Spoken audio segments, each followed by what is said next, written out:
Monsieur le Premier ministre, ce dîner a lieu en un temps de guerre sur notre continent. À l'heure où nous parlons, le président de la République est à Bruxelles pour une réunion d'urgence du Conseil européen. L'invasion de l'Ukraine par la Russie nous renvoie à des temps que nous ne voulions plus croire, que nous voulions croire révolus. Comme vous tous, je suis inquiet et je pense aux victimes de ce conflit inédit.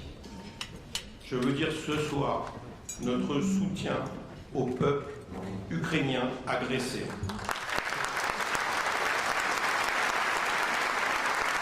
Ce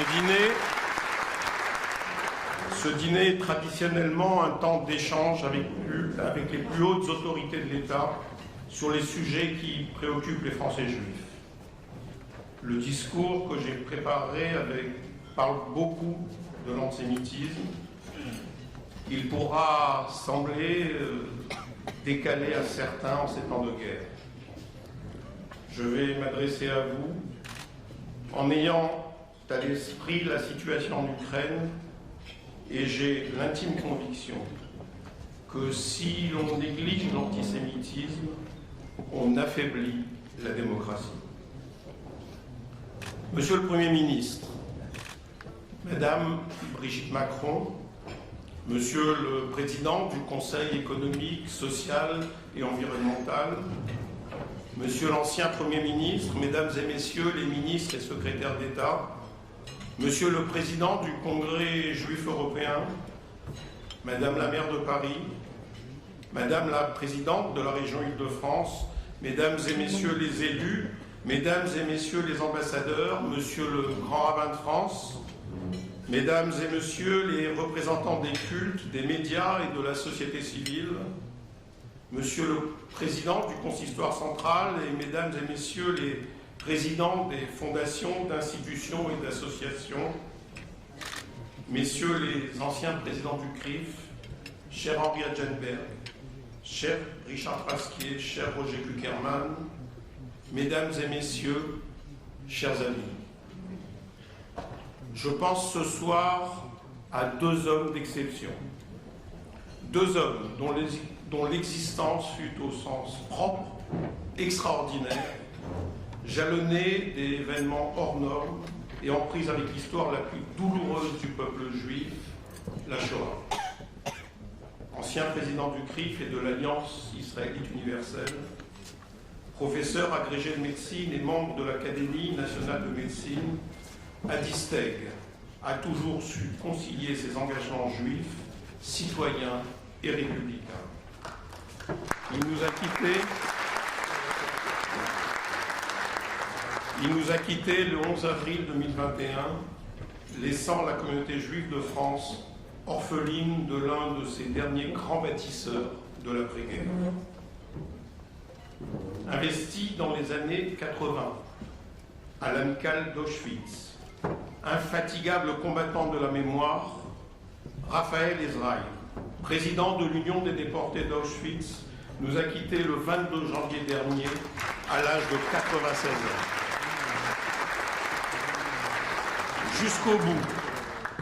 Jusqu'au bout, il a porté avec force la parole des victimes de la barbarie nazie. Le prix du CRIF, Piero Kaufmann, que nous remettrons un peu plus tard à l'Union des déportés d'Auschwitz, sera l'occasion d'évoquer plus longuement son souvenir. En mémoire d'Adi Steg et de Raphaël Ezraï, je vous demande de vous lever et d'observer une minute de silence.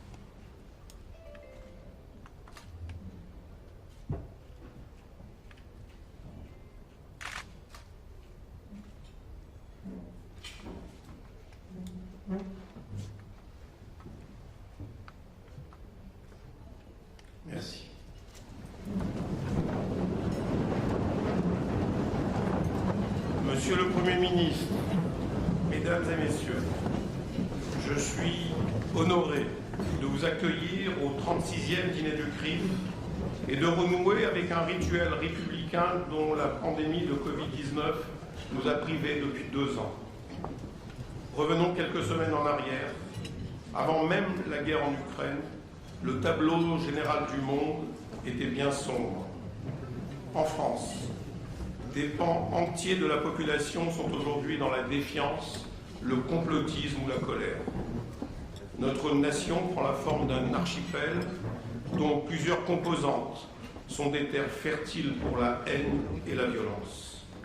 Violence contre les femmes, avec 215 féminicides en 2020 et 2021. Contre des pompiers qui sont caillassés lorsqu'ils viennent secourir. Contre des policiers qui sont attaqués lorsqu'ils viennent protéger. Contre des juifs, car notre pays a de plus en plus besoin de boucs émissaires. En 2021, le ministère de l'Intérieur et le SPCJ ont recensé 589 actes et menaces antisémites, une hausse de 75% sur 2020, et 73% de la totalité des actes antireligieux visent des juifs.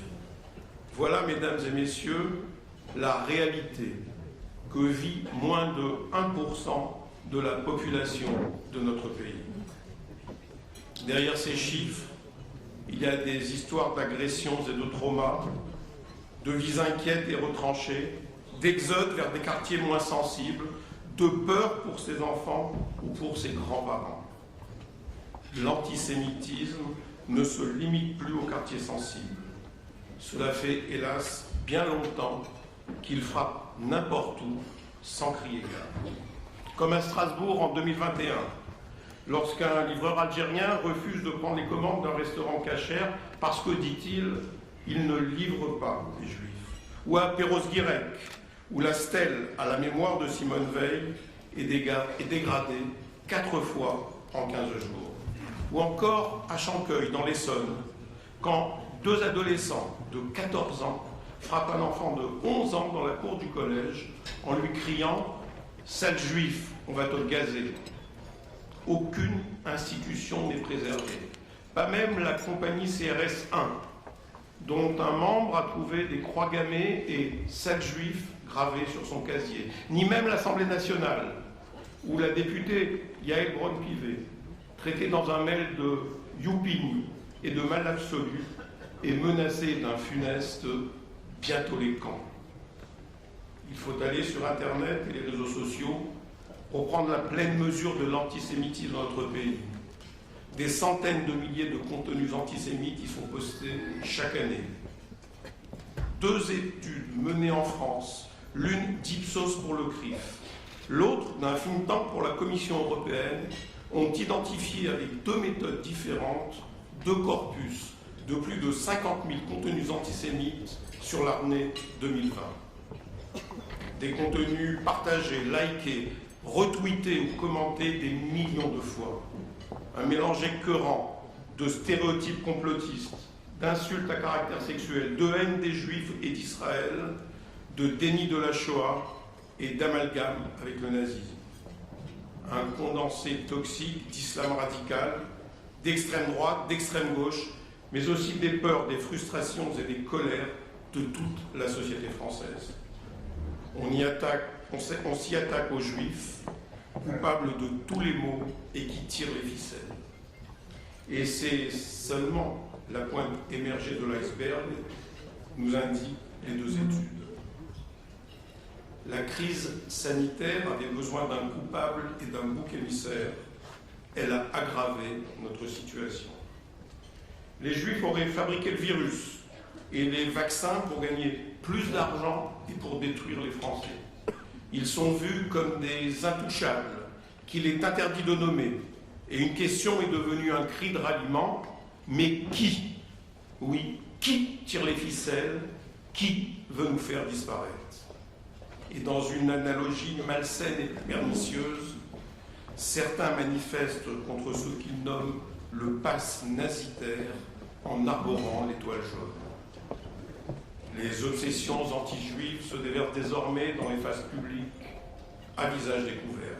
Et quand ce n'est pas le juif qui incarne le mal, c'est souvent Israël. Vous vous souvenez peut-être de l'élection de Miss France en décembre 2020. Il a suffi qu'une candidate indique l'origine italo-israélienne de son père pour que dans un réflexe pavlovien, grégaire et antisémite, Twitter s'enflamme et soit submergé d'un torrent de haine. Ouria Boutedja, cofondatrice du Parti des indigènes de la République, a alors écrit à ce propos, je la cite, « On ne peut pas être israélien innocemment. » Elle n'est pas la seule en France à être obsédée par Israël. Pour certains militants antisionistes, qu'ils soient d'extrême gauche ou musulmans, Israël est un État illégitime et raciste, donc un État coupable qu'il faut absolument détruire. Je combats résolument cette vision d'Israël. Et si je pense qu'Israël est un État singulier, c'est pour des raisons radicalement opposées. Commençons par une évidence. Israël est le seul État juif. Certains ici vont crier au racisme, mais étonnamment, ils ne trouvent rien à dire au fait que de nombreux pays aient l'islam ou le christianisme comme religion d'État. Les autres raisons sont moins enviables.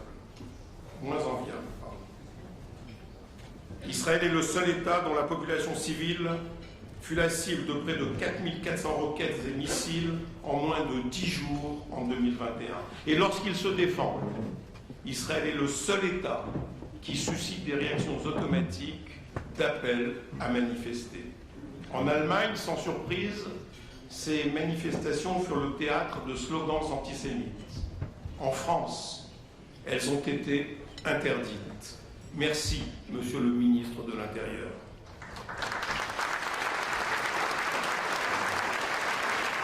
Mais où sont les manifestations contre la Chine ou la Birmanie pour défendre les Ouïghours ou les Rohingyas, pour les peuples de Syrie, du Yémen, d'Afghanistan ou d'Iran? Et que dire? Que dire de l'Assemblée générale des Nations unies ou de son Conseil des droits de l'homme, où Israël est discriminé comme un État paria? Et que dire encore d'Amnesty International, qui diabolise Israël en le qualifiant d'apartheid? Non, Israël n'est pas un État d'apartheid. Comme la France, Israël est une démocratie dont tous les citoyens, quelle que soit leur origine ou leur religion, sont égaux en droit. Monsieur le Premier ministre, à la différence de l'Allemagne, du Royaume-Uni ou des États-Unis, pourquoi la France n'a-t-elle pas rejeté les conclusions biaisées, outrancières et diffamatoires du rapport d'Amnesty International? Dans un autre registre, Israël est le seul État qui ne pourrait pas choisir sa capitale. Monsieur le Premier ministre, au moment où la France préside le Conseil de l'Union européenne, n'est-il pas temps qu'elle reconnaisse Jérusalem comme capitale d'Israël, montrant ainsi la voie à l'ensemble des pays européens? Enfin, Israël est le seul État dont la disparition est au programme d'un autre État, l'Iran, qui, pour se donner les moyens de cette funeste ambition, cherche à tout prix à se doter de l'arme nucléaire. Tout doit être fait pour l'en empêcher. Plus près de nous, 3 associations actives en France ont aussi pour objectif la disparition d'Israël. BDS, le collectif Palestine vaincra, et le comité Action Palestine. La volonté de faire disparaître Israël n'a rien à voir avec la critique de la politique israélienne. C'est un appel antisémite à la haine et à la violence. Monsieur le ministre de l'Intérieur, Vous avez annoncé cet après-midi le déclenchement de la procédure de dissolution de 2 de ces collectifs. Je veux ce soir vous en remercier.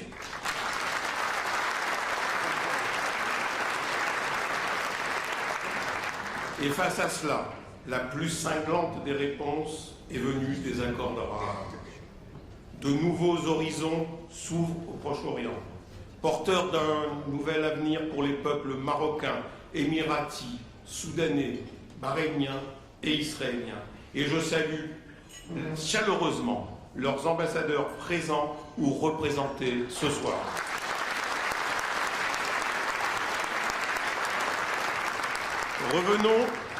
Revenons aux obsessions antisémites en France. J'ai évoqué plusieurs fois l'extrême droite et l'extrême gauche. L'antisémitisme y est plus présent que dans les autres courants politiques. Qu'en pense leur leader? Lutte-t-il contre l'antisémitisme? Pas vraiment. Jean-Luc Mélenchon et Éric Zemmour multiplient les polémiques sur le dos des Juifs. Pour l'un, les Juifs ne sont pas assez universalistes. Pour l'autre, ils ne sont pas assez français. Les deux ont en commun une grande propension à réécrire l'histoire, surtout celle des Juifs. Pour l'un, c'est le complot juif. Pour l'autre, c'est Pétain, sauveur de Juifs. Quant à Marine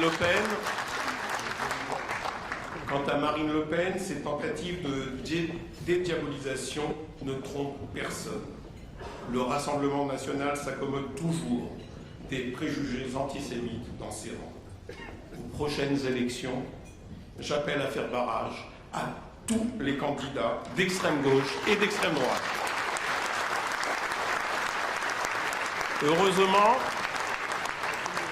Heureusement, l'échiquier politique ne se réduit pas aux extrêmes dans notre pays. Le président de la République, comme ses prédécesseurs, est engagé dans la lutte contre l'antisémitisme.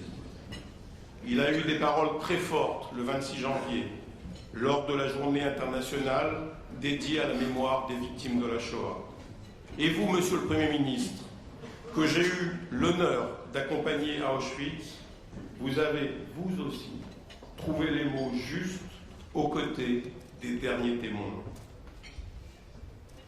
Les gouvernements successifs, l'administration, de nombreux élus locaux et de nombreux acteurs de la société civile sont depuis longtemps sur la même ligne.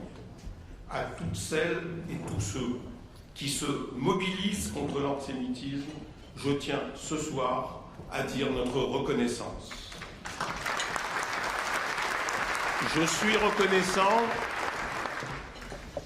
reconnaissant, mais permettez-moi de nuancer mon propos, car je ressens un malaise autour du combat contre l'antisémitisme.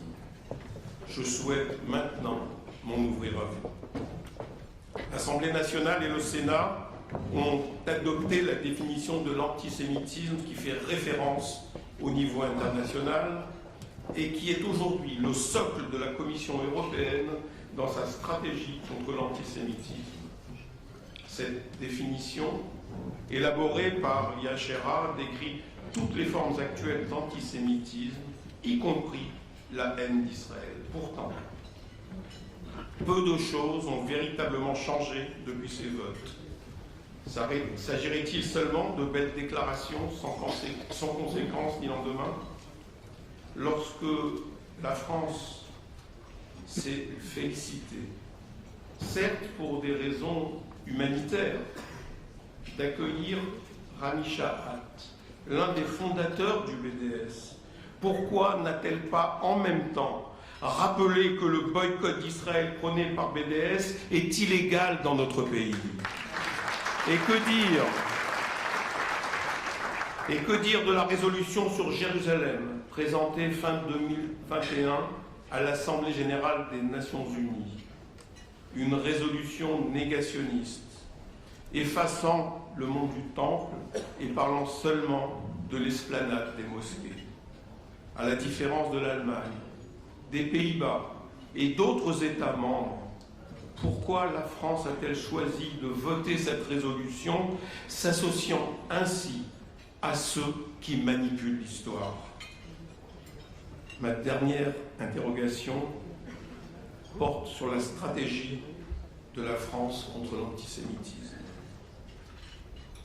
La Commission européenne a construit une stratégie spécifique de lutte contre l'antisémitisme. Elle y encourage chaque État membre à adopter une stratégie nationale sur ce sujet d'ici à fin 2022. Alors que la France est le pays comptant le plus grand nombre de juifs en Europe et qu'elle exerce la présidence du Conseil de l'Union, pourquoi refuse-t-elle une stratégie spécifique contre l'antisémitisme? Pourquoi vouloir diluer la lutte contre l'antisémitisme dans une stratégie plus globale et moins efficace de lutte contre tous les racismes et toutes les haines? Toutes ces questions me donnent le sentiment très désagréable que les victimes de l'antisémitisme ne sont pas des victimes légitimes, des victimes à part entière. L'approche globale ne fonctionne pas. Chacun peut constater l'inquiétante progression des racismes et des haines dans notre pays. Mais alors, pourquoi persévérer? Certains invoquent l'universalisme. Je pense qu'ils se trompent. Être universaliste, c'est être lucide sur tous les fléaux qui abîment la France. Le sexisme, le racisme, l'antisémitisme, l'homophobie, la xénophobie, la haine des musulmans. Et je ne suis pas exhaustif. C'est les combattre en disant haut et fort qu'aucun n'est plus grave ni plus prioritaire que l'autre. Mais être universaliste, ce n'est pas courir après la chimère d'un remède universel contre toutes les haines.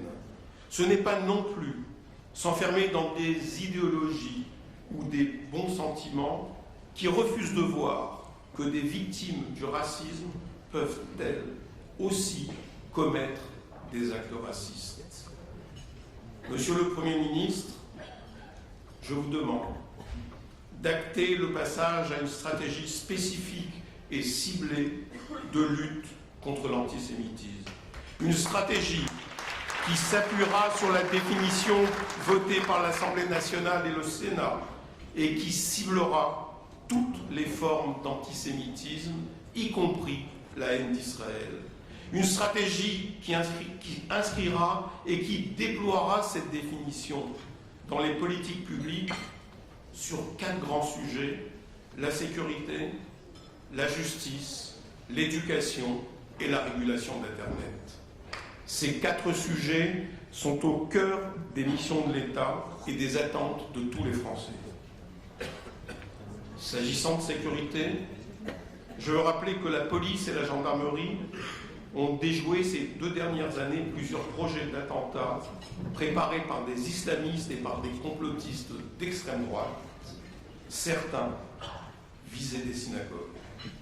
Ce soir, je veux dire ma reconnaissance aux policiers, aux gendarmes et aux militaires qui assurent la sécurité publique et notamment la sécurité des lieux juifs.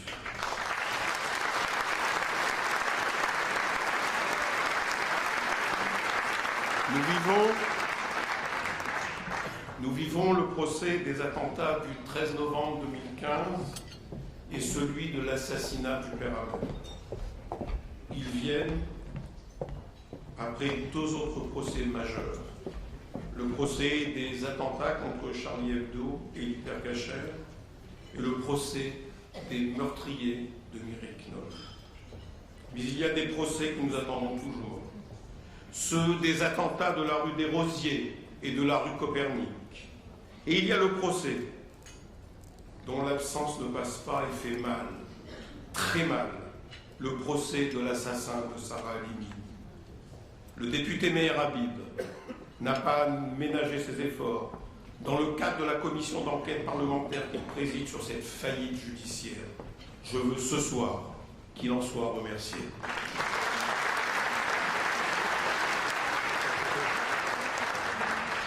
Je resterai, quant à moi, marqué à jamais par mes entretiens avec le fils et le frère de Sarah Halimi, par nos déceptions et nos colères, à chaque péripétie du dossier, par cette plaie condamnée à rester béante. parce que la justice a refusé de passer et de cicatriser, parce que, n'étant pas fou, l'assassin sortira bientôt de l'hôpital. Au-delà de l'affaire Sarah Halimi, la justice ne va pas bien dans notre pays. La France a besoin de plus de juges et de plus de greffiers, et contre le racisme et l'antisémitisme, elle a besoin de jugements qui dissuadent. Trop d'auteurs d'actes antisémites sont des multirécidivistes. Les juges ont une responsabilité dans la lutte contre l'antisémitisme. Il est urgent d'en finir avec les rappels à la loi, les peines symboliques et les peines non appliquées. J'en appelle solennellement ce soir au sens des responsabilités des magistrats pour que l'antisémitisme soit sanctionné de manière systématique et dissuasive. Comme chacun d'entre vous, j'ai été effrayé par la décapitation de Samuel Paty.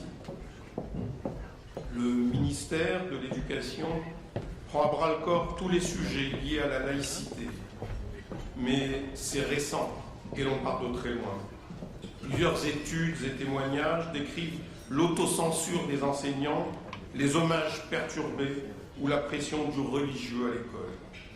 Je vous invite par exemple à lire l'étude menée par l'IFOP pour la LICRA auprès des lycéens en janvier 2021. Ces résultats nous interpellent sur le futur de la France. J'en citerai un seul que je trouve glaçant. 13% des lycéens ne condamnent pas totalement l'assassinat de Samuel Paty. Et ce chiffre atteint 25% chez les lycéens musulmans. Chacun devine que la tâche est gigantesque et qu'il y a urgence. Mais comment avancer lorsque même des manuels scolaires dérapent? Je vais vous citer un manuel d'histoire de l'éditeur Magnard pour les élèves de terminale à propos d'Israël. Je cite: David Ben Gourion proclame la naissance de l'État d'Israël le 14 mai 1948. Cette décision est à l'origine de 5 guerres israélo-arabes. Ce mensonge historique fait d'Israël un coupable à sa naissance. Comment lutter contre l'antisémitisme s'il est légitimé dans des manuels d'histoire?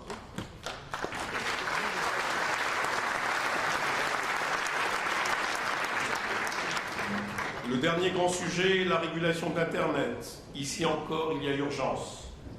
Je suis heureux que la France ait enfin fixé des obligations plus strictes aux réseaux sociaux et que l'Union européenne avance, elle aussi, dans cette voie. Le temps de l'impunité est-il révolu pour tous ceux qui postent et partagent des contenus haineux? Je le souhaite. Mais le diable est souvent dans les détails et la désinvolture de Twitter n'incite pas à l'optimisme. J'ai néanmoins une certitude. Il est temps que la France et l'Europe fixent une obligation de résultat à Facebook, Twitter et consorts et qu'elles les sanctionnent pour les contenus haineux qui passeraient entre les mailles de leur filet.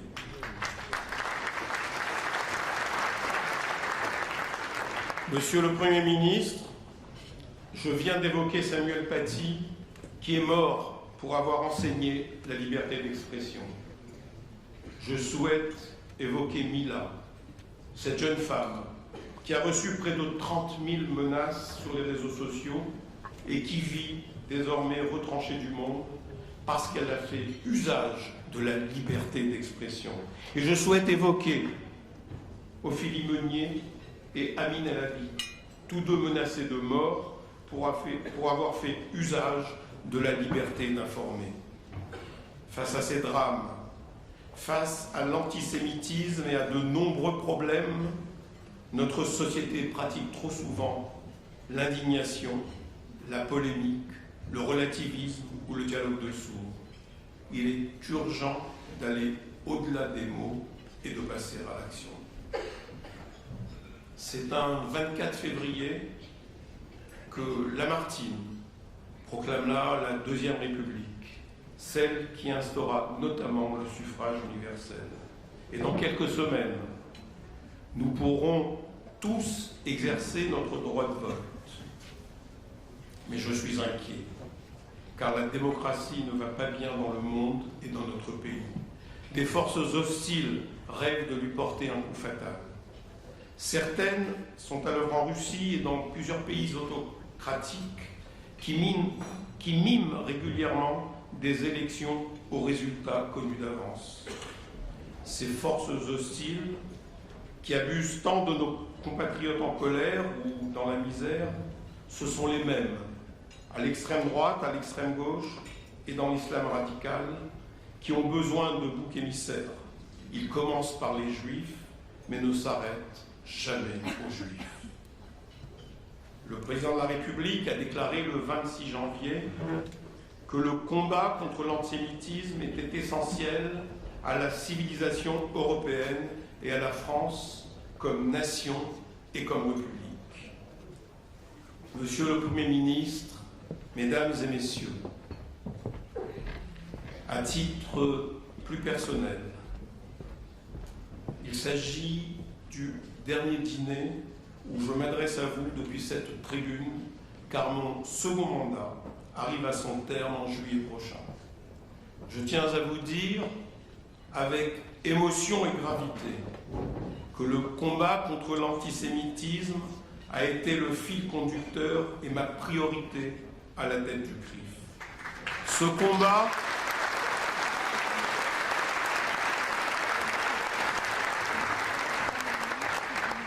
combat est vital pour nous, Français juifs, mais il est aussi vital pour tous les Français qui veulent un pays de liberté, d'égalité, de fraternité et de laïcité.